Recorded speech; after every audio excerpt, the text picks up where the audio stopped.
યાત્રાધામ અંબાજીમાં કામ ચાલુ હશે તો વૈકલ્પિક વ્યવસ્થાઓ સાથે મહામેળાનું આયોજન કરાશે.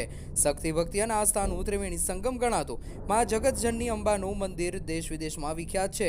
અંબાજી મંદિર દેવસ્થાન ટ્રસ્ટના વહીવટદારે જણાવ્યું હતું કે આવનાર સમયમાં અંબાજીના વિકાસ કાર્યો શરૂ થઈ રહ્યા છે. ત્યારે લોકો વચ્ચે ચાલતી ચર્ચાઓને પૂર્ણ વિરામ આપતા વહીવટદારે કહ્યું હતું કે જે રીતે વર્ષોથી અંબાજીમાં ભાદરવી પૂનમનો મહામેળો યોજાય છે તે જ રીતે આવનાર સમયમાં પણ ભાદરવી પૂનમનો મહામેળો યોજાશે. અંબાજીમાં આવનાર સમયમાં ચાલનાર કાર્યોને લઈને કોઈ પણ જાતની નડતરરૂપ હશે તો ત્યાં વૈકલ્પિક વ્યવસ્થાઓ કરવામાં આવશે.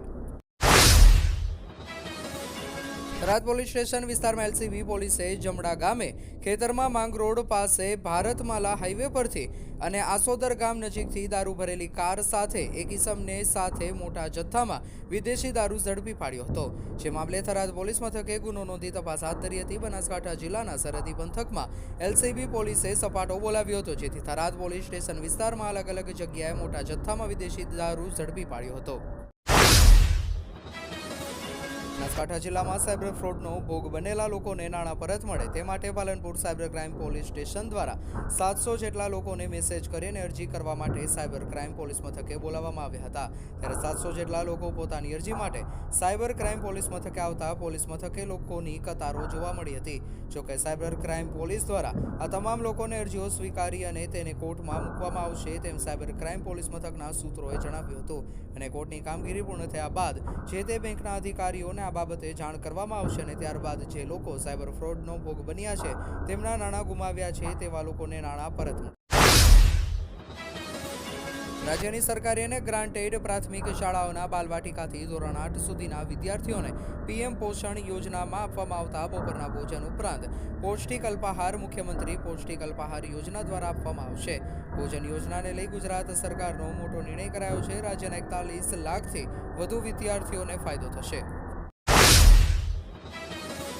મુખ્યમંત્રી ભૂપેન્દ્ર પટેલનો અમરેલી જિલ્લાની ધારી ગ્રામ પંચાયતમાં અન્ય 4 ગ્રામ પંચાયત ભેળવીને નવી ધારી નગરપાલિકાની રચનાનો નિર્ણય ડ વર્ગની વધુ એક નગરપાલિકા બનશે. રાજ્યમાં હાલ અ વર્ગની 22, બ ની 30, ક ની 60 અને ડ ની 47 મળીને કુલ 159 નગરપાલિકાઓ છે. ધારી 160મી નગરપાલિકા બનશે. સાબરકાંઠાની ઈડર નગરપાલિકામાં જુવાનપુરા, સદાતપુરા ગામનો સમાવેશ કરી નગરપાલિકાની હદ વધારવામાં આવશે.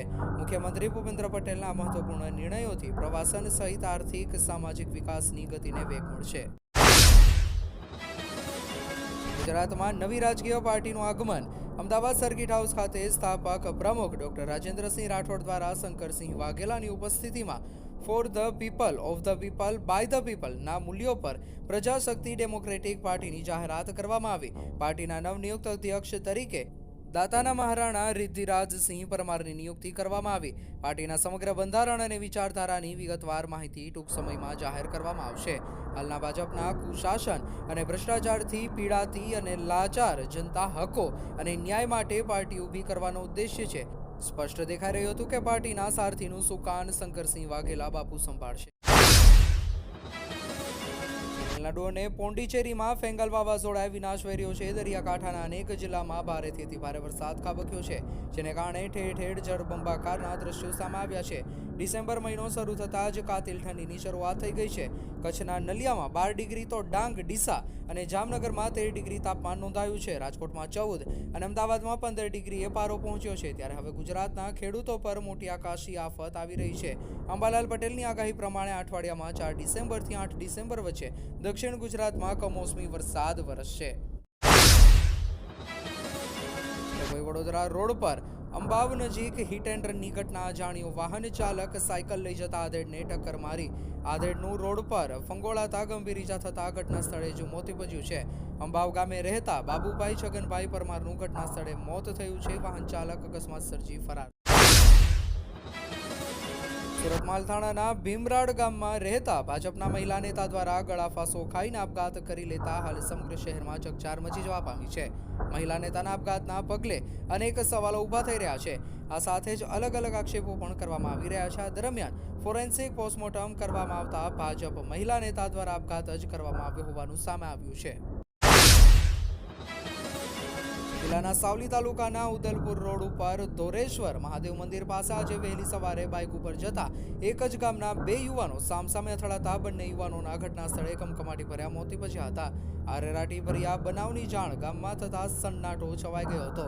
સાવલી જમનોત્રી હોસ્પિટલ ખાતે પરિવારજનોના હૈયાફાડ રુદને કઠણ કાળજાના લોકોને પણ હચમચાવી